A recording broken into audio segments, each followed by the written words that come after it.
నమస్తే.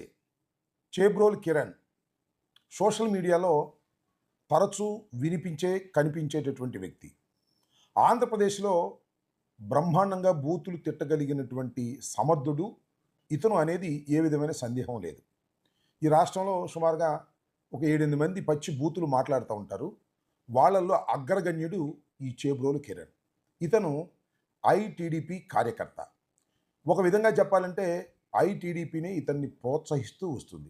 ఇతన్నే కాదు, ఇలా సుమారుగా ఒక 7, 8 మందిని, ఇంకా ఎక్కువ మందిని కావచ్చు, యూట్యూబ్‌లో ప్రత్యేకంగా నారా లోకేష్ గారి నాయకత్వంలో వీరందరినీ కూడా పోషించి బూతులు తిట్టించే కార్యక్రమం చాలా కాలం నుంచి కొనసాగుతూ ఉంది. మీకు తెలుసు కదా, మన సీమరాజ అనే ఒక వ్యక్తి, దానితో పాటు వెంగళరావు అని ఘర్షణ టీవీ, దాంతో పాటు ఇంకా చాలామంది చిన్న చిన్న యూట్యూబుల్లో బూతులు తిట్టించేటటువంటి కార్యక్రమం. ఎవరిని పడితే వారిని, వైసీపీకి సంబంధించినటువంటి నాయకుల్ని పచ్చి బూతులు, ఇక దానిలో చెప్పే పనే లేదు.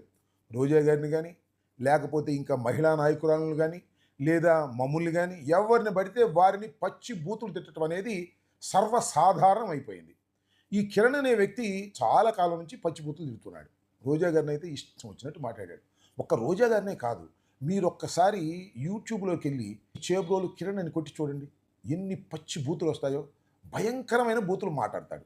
ఈ మాట్లాడించేటటువంటి వారు ఎవరు అంటే ఖచ్చితంగా ఐటీడీపీ, దానిలో నారా లోకేష్ గారి వీళ్ళందరినీ పెంచి పోషించి యూట్యూబుల్లో వీరి యొక్క ప్రచారాలు చేసేటటువంటి కార్యక్రమం చేస్తున్నటువంటి విషయం అందరికీ తెలిసినటువంటి సత్యమే. అయితే ఇవాళ అరెస్ట్ చేశారు. అది ఇక్కడ చాలా విచిత్రమైనటువంటి అంశం. ఎందుకు అరెస్ట్ చేశారు అంటే, భారతమ్మ గారిని అతను దూషించాడు. ఎలా దూషించాడంటే భయంకరంగా దూషించాడు. ఇదేం కొత్త కాదు సుమా అతనికి. భారతమ్మ గారిని దూషించటం ఇవాళ ఈ సందర్భంలో కొత్త ఏమో కానీ, అనేక సందర్భాల్లో భారతమ్మ గారిని దూషించారు. జగన్మోహన్ రెడ్డి గారు మొన్న రాప్తాడు వెళ్ళి అక్కడ తప్పు చేసినటువంటి పోలీసుల్ని బట్టలు ఊడదీంచి నిలబెడతాను చట్టం ముందు అన్నదాన్ని పట్టుకొని ఎలా మాట్లాడాడో నేను చెప్పడం సమంజసం కాదు. జగన్మోహన్ రెడ్డి గారి గురించి, భారతమ్మ గారి గురించి భయంకరంగా మాట్లాడారు. మాట్లాడిన తర్వాత సోషల్ మీడియాలో అది వైరల్ అయింది. చాలామంది న్యూట్రల్ పీపుల్ కూడా ఏమిటిది ఇంత దారుణంగా మాట్లాడుతున్నారు, ఇతని మీద అసలు యాక్షనే తీసుకోరా, ఇతని మీద కేసులే పెట్టరా, నారా చంద్రబాబు నాయుడు గారిని ఎవరో ఏదో అన్నారని, వారి సతీమణి ఏదో అన్నారని ఆయన విలవిలమని ఏడ్చేశాడే, మరి అలాంటి ఆయన వాళ్ళ ముఖ్యమంత్రిగా ఉన్నప్పుడు మరి భారతమ్మ గారిని అన్నప్పుడు, జగన్మోహన్ రెడ్డి గారిని అన్నప్పుడు యాక్షన్ తీసుకోరా అనేటువంటి ప్రశ్నలు కొల్లలుగా వచ్చేసాయి ఉదయం నుంచి. ఇంకేం చేయాలో అర్థం కాల. చంద్రబాబు నాయుడు గారి సంగతి తెలియదే ఉంది. డ్యామేజ్ కంట్రోల్లో చంద్రబాబు నాయుడు గారికి తెలిసినంత వ్యూహం మరి ఎవరికి తెలియదు. అందువల్ల ఏమంటనే ఆయన అరెస్ట్ చేయమన్నారు, కేసు పెట్టారు, అరెస్ట్ చేశారు. సరే, కోర్టులో ప్రొడ్యూస్ చేస్తున్నారు అనుకోండి, ఇంకా సమాచారం పూర్తిగా రాలేదు. కోర్టులో ప్రొడ్యూస్ చేసిన తర్వాత బెయిల్ ఇప్పిస్తారు, బెయిల్ ఇప్పించరు, అది వేరే అంశం. ఒక్కటైతే మాత్రం పచ్చి వాస్తవం, ఆ చేబ్రోలు కిరణ్ అనే వ్యక్తిని పెంచి పోషించింది ఈ రోజు వరకు వాళ్ళే, బూతులు తిట్టించింది కూడా టీడీపీ వాళ్ళే, అది కూడా నారా లోకేష్ గారి నాయకత్వంలో నడుస్తున్నటువంటి టీమే. మరి వాళ్ళు ఎందుకు అరెస్ట్ చేశారు అంటే ఒకటే దానికి లాజిక్. చంద్రబాబు నాయుడు గారిని భార్య అన్నప్పుడు అంత ఆవేదన పడినప్పుడు, మరి జగన్మోహన్ రెడ్డి గారి సతీమణిని భార్యని అన్నప్పుడు మరి చంద్రబాబు నాయుడు గారు కాముగా ఉంటే ఎలాగా అనేటువంటి ప్రశ్నకు సమాధానం చెప్పలేక అనివార్యమైన పరిస్థితుల్లో అరెస్ట్ చేసి ఒక డ్రామా ఆడుతున్నటువంటి సందర్భం అని ఈ సందర్భంగా నేను చెప్పదలుచుకున్నాను. రోజా గారిని కానీ, నన్ను కానీ, అసలు వైసీపీలో ఉన్న నాయకులను కానీ ఎంత భయంకరంగా పచ్చి బూతులు, ఇంట్లో వాళ్ళను సైతం బూతులు తిట్టినటువంటి వ్యక్తి ఈ కిరణ్. కిరణే కాదు, ఆ ఘర్షణ టీవీ అతను ఉన్నాడు, అతని మీద కూడా నేను కేసు పెట్టాను. సరే, నేను కోర్టుకు వెళ్ళిన తర్వాత అతని మీద కేసు రిజిస్టర్ చేశారు. మరి దాని మీద యాక్షన్ తీసుకుంటారో లేదో నాకు తెలియదు పోలీసు వారు. అదేవిధంగా సీమరాజా అని ఒక ఆయన ఉన్నాడు, పాపం మా కండువాన్ని వేసుకొని ఆయన మాట్లాడతాడు. ఆయన మీద కూడా నేను కేసు ఇచ్చాను పట్టాపురం పోలీస్ స్టేషన్లో. ఇంతవరకు కేసు రిజిస్టర్ చేయలేదు. అయితే నేను చెప్పదలుచుకున్నది ఏంటంటే, వీరందరినీ కూడా ఇలా చిన్న చిన్న యూట్యూబుల్లో కొంతమందిని పెంచి పోషించి తయారు చేసి వారిని తిట్టించేటటువంటి కార్యక్రమం, వైఎస్ఆర్ కాంగ్రెస్ పార్టీని భయంకరంగా తిట్టించేటటువంటి కార్యక్రమం చేస్తున్నటువంటి సందర్భాలు ఇవాళ కొత్త కాదని మనం చేస్తున్నాం.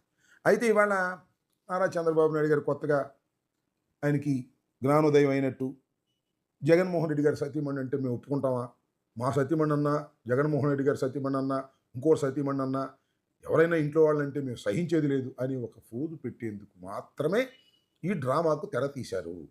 రేపు చూడండి ఇక యూట్యూబుల్లో, వారికి అనుకూలమైన యూట్యూబుల్లో చంద్రబాబు నాయుడు గారు సమయంలో గట్టిగా యాక్షన్ తీసుకున్నారు, బ్రహ్మాండంగా యాక్షన్ తీసుకున్నారు. ఇలాంటి వార్తల కోసం మాత్రమే ఆ కిరణ్ని అరెస్ట్ చేశారు. ఆ కిరణ్ని పెంచి పోషించింది తెలుగుదేశం, నారా చంద్రబాబు నాయుడు గారి కుమారుడైనటువంటి నారా లోకేష్ గారు. నేను ఒకటే మనవి చేస్తున్నా, ఈ కిరణ్ మీద ఇవాళ మీరు యాక్షన్ తీసుకున్నట్టుగా నటిస్తున్నారు కదా, ఇంకా చాలామంది ఉన్నారు కదా యూట్యూబ్లో, రోజు తిడుతున్నారు కదా, మమ్మల్ని తిడుతున్నారు, రోజు అదే పని తిట్టే కార్యక్రమం. బిలో ది బెల్ట్ వెళ్ళి మాట్లాడతారు, ఇష్టం వచ్చినట్టుగా మాట్లాడతారు. రోజా గారిని అయితే పచ్చి బూతులు తిట్టేటువంటి కార్యక్రమం చేస్తున్నారు. వైఎస్ఆర్ కాంగ్రెస్ పార్టీలో ఉన్న నాయకులు ఇళ్లలో వారిని కూడా తిట్టేటువంటి కార్యక్రమం చేస్తున్నారు. దీనికి ఒక హద్దు అదుపు లేకోకుండా మీరు ఇష్టం వచ్చినట్టుగా ప్రవర్తిస్తున్నారు. ఈ ప్రవర్తించడానికి ప్రధానమైన కారణం ఐటీడీపీ. దీన్ని కంట్రోల్ చంద్రబాబు నాయుడు గారు చేస్తారా చెయ్యరా ఆలోచించుకోవాల్సినటువంటి అవసరం ఉంది. ఈ డ్రామాలకు తెర దించి వాస్తవ పరిస్థితుల్లో ఆలోచన చేసి వారి మీద యాక్షన్ తీసుకుంటే సమాజం హర్షిస్తుంది తప్ప, లేకపోతే ఇలా డ్రామాల వల్ల చంద్రబాబు నాయుడు గారికి ఈనాడు, ఆంధ్రజ్యోతి, వారికి ఉన్న యూట్యూబ్లు లేదా వారికి ఉన్నటువంటి ఎల్లో మీడియాలో వారికి ప్రశంసల వర్షం కురిపించేటటువంటి ప్రయత్నమే చేస్తారు తప్ప హృదయపూర్వకంగా ఎవరు నమ్మేటటువంటి పరిస్థితి ఉండదని కూడా ఈ సందర్భంగా నేను చెప్పదలుచుకున్నాను. దీనితో పాటు ఇంకో విషయం చెప్పాలా, ఈ కనెక్టెడ్గా గోరంట్ల మాధవ్ గారిని ఇవాళ కస్టడీలోకి తీసుకున్నారు, అరెస్ట్ చేశారు. ఎందుకు కస్టడీలో తీసుకున్నారు అనే విషయం మీద కొద్దిగా కన్ఫ్యూజన్ వచ్చింది నాకు ముందు. గోరంట్ల మాధవ్ గారిని ఎస్పీ ఆఫీసులో అరెస్ట్ చేశారు అన్న తర్వాత నేను ఎస్పీ గారికి ఫోన్ చేశాను, గుంటూరు ఎస్పీ గారికి. ఆయన నాకు చెప్పింది ఏంటంటే, గోరంట్ల మాధవ్ గారు ఈ కిరణ్ అనే వ్యక్తిని మేము అరెస్ట్ చేసి తీసుకొస్తుంటే, ప్రెస్ మీట్కి తీసుకొస్తుంటే అతన్ని ఫాలో అయ్యాడు, దాని మీద ఏదో గొడవ జరిగింది అనేటువంటి మాట ఆయన చెప్పారు. దాని మీద కేసు పెట్టి అరెస్ట్ చేస్తున్నామని అన్నారు. వాస్తవాలు ఇంకా అప్డేట్ పూర్తిగా రాలేదు. ఇవాళ నగరంపాలెం పోలీస్ స్టేషన్లో ఆయన ఉన్నాడని తెలిసింది. నగరంపాలెం పోలీస్ స్టేషన్లోకి వెళ్ళిన తర్వాత విషయాలు తెలుసుకున్న తర్వాత మళ్ళీ నేను మీకు అప్డేట్ చేస్తానని కూడా ఈ సందర్భంగా చెప్పదలుచుకున్నాను. ఏది ఏమైనా ఒక విషయాన్ని నేను చాలా స్పష్టంగా చెప్పదలుచుకున్నది ఏమిటంటే, ఈ చేబోలు కిరణ్ అనే వ్యక్తిని పెంచి పోషించింది నారా లోకేష్ గారు. ఇవాళ కాస్త సమాజంలో కొద్దిగా ఇబ్బందికరమైన పరిస్థితి వచ్చినప్పుడు అరెస్ట్ చేసినట్టుగా నటించి దీనికి తెరదించి చంద్రబాబు నాయుడు గారికి కాస్త మేలు చేసేటటువంటి ప్రయత్నాలు జరుగుతున్నాయనేది మాత్రం మీరు వాస్తవాలు గమనించాలని కూడా ఈ సందర్భంగా నేను కోరుకుంటున్నాను. ధన్యవాదాలు.